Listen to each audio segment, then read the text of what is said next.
Hey, friends, family. Um, Man, I come to you today with a just kind of a heavy heart. Things in the world going on today. You can't help but notice this crazy world that we live in, right? Look at the news or scroll through Facebook. You can't listen to the radio or you can't even go to the grocery store without seeing just the evil that's running rampant in our society and in the whole world today. It's horrible. We see the protests, we see the riots, the banter from all different sides. We see the looting. You can see all of this, and we see the prejudice. But even before these problems happen, for months now, we've been seeing issues in the world that that that are a direct reflection of sin. And my 5-year old little boy's even seen it. He's noticed things, and he asked me one day. He said, "Daddy, why are people wearing masks?" And so I told him. I said, "Well, son, some people are sick. Some people are wearing masks to keep from getting sick. Some are wearing masks to keep from making others sick." And so, like any 5-year old, his response was, "Well, then why aren't some people wearing masks?" I said, "Well, some people just choose not to wear masks." You know, he asked a third question. Well, then why are people mad at others for not wearing masks? My 5-year old little boy sees the problems in the world. He sees the evil. He sees that there is a bigger problem. We fast forward to last night. I was sitting on the couch watching TV. Everybody else had already gone to sleep, and all of a sudden, Micah comes to the living room, and he's crying. I could tell something was bothering him, and so I asked him. I said, "What is wrong with you, son?" And he told me he had a nightmare, something that's been happening off and on a little bit here and there. He's getting older. He's starting to see things differently now, and so things are starting to worry him and frighten him. Apparently, he had watched some cartoon of a cat that rips the tails off of other cats.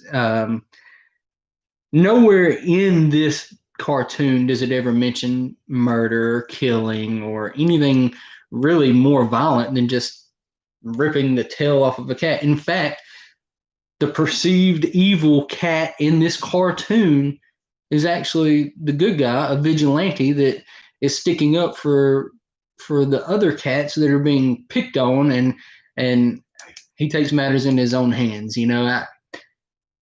But what Micah saw out of that, what stuck with him were the underlying tones, the darkness, and just how it wasn't bright and it wasn't light. It was just dark. So I had to explain something to my little boy that I think the whole world needs to hear. The devil wants us to be afraid.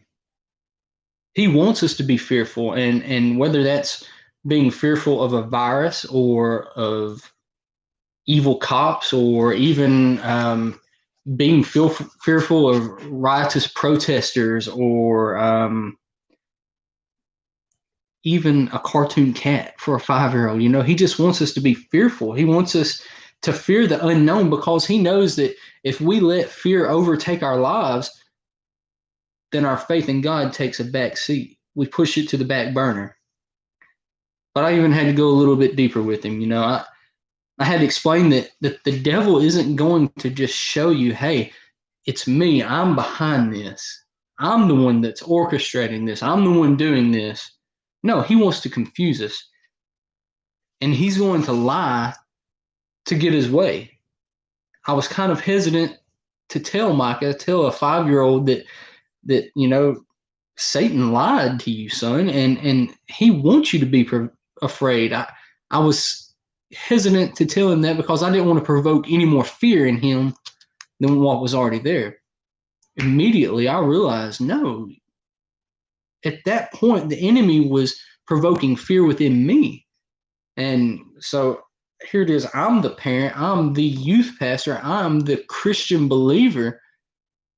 And I was scared of my little boy being afraid.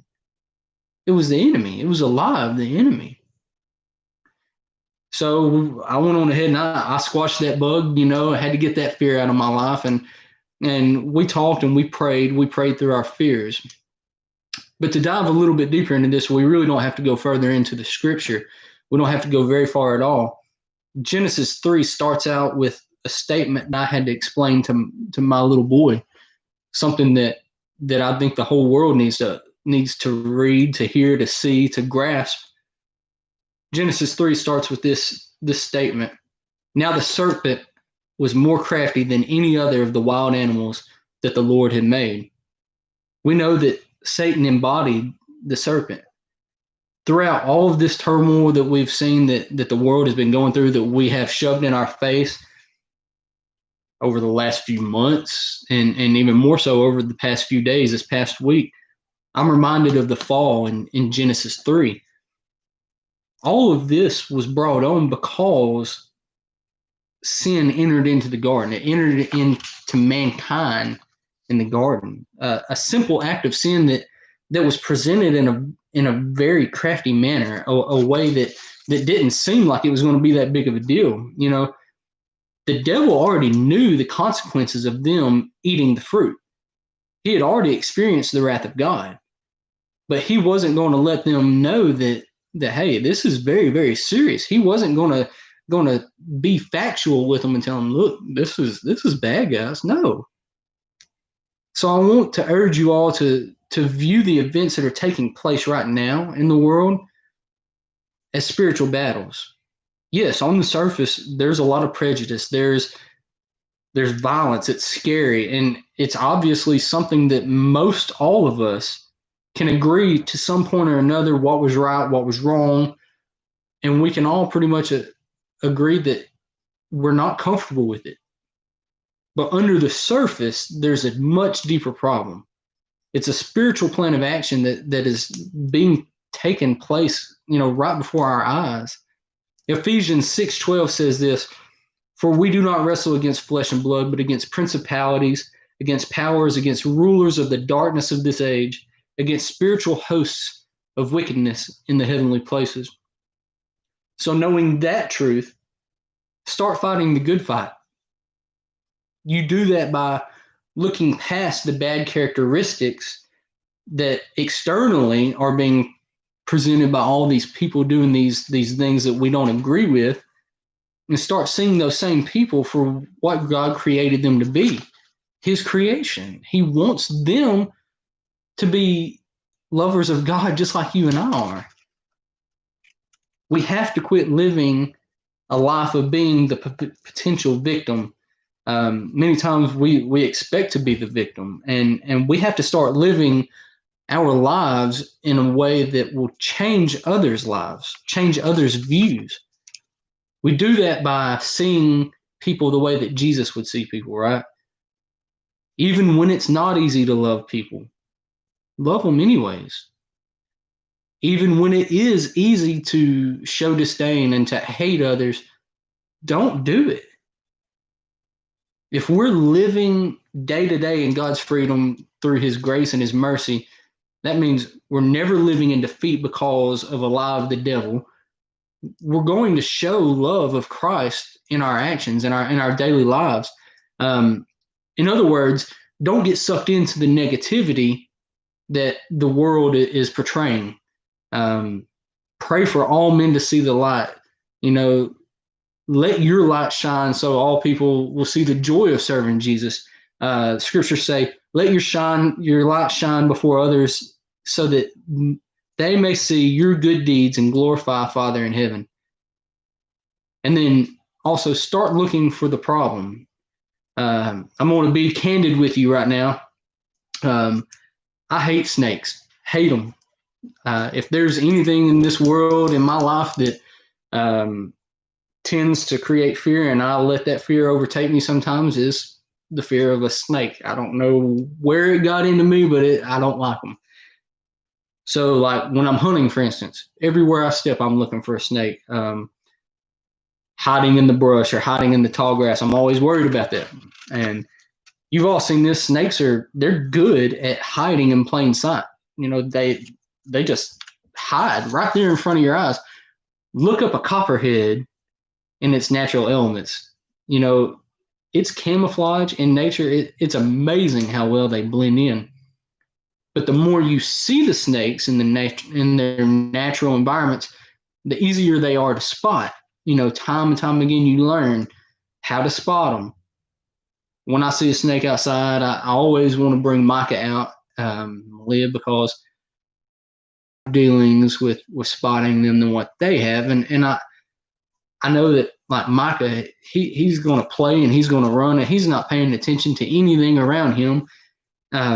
He doesn't realize the potential hazard that may be laying camouflaged in the tall grass. So I'll say, hey, do you see that? Can you see it? Can you find it? Do you see how well it blends in, how hard it is to see it? You got to be careful. It's the same with our spiritual lives, guys. The more you watch for the spiritual attacks of the enemy, the easier it'll become to spot them. So watch out. Don't be caught off guard and unprepared when the enemy presents the problem.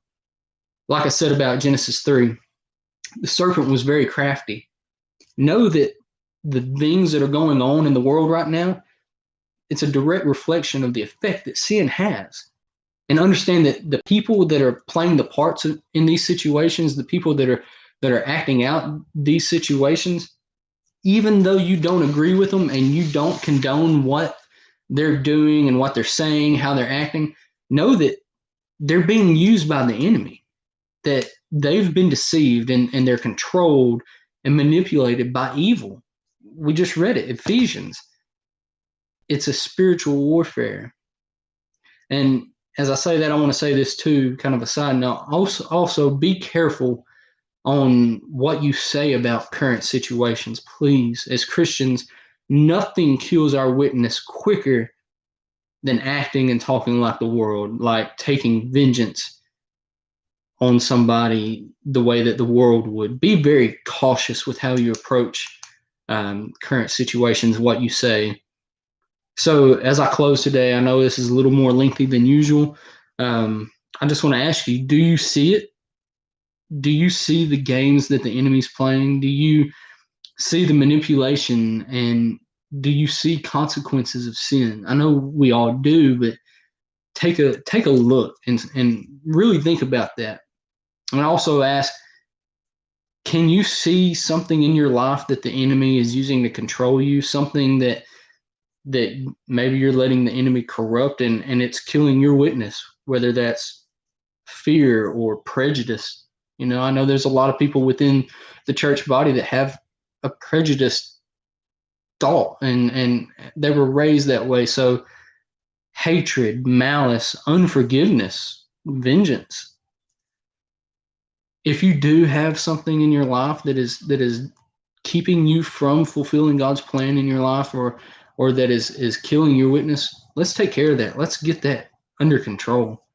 Because that's what I'm seeing a lot of on Facebook or even in the news, people that have a say, that are leaders, that are being watched and listened to, are saying things that really don't point to God, don't point to the problem solver.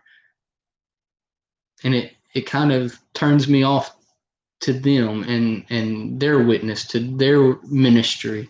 So let's examine our lives and know that this is a tactic. So anyways, I love you all. Hope you have a good day, good week, and I hope to see you all soon. Have a good one.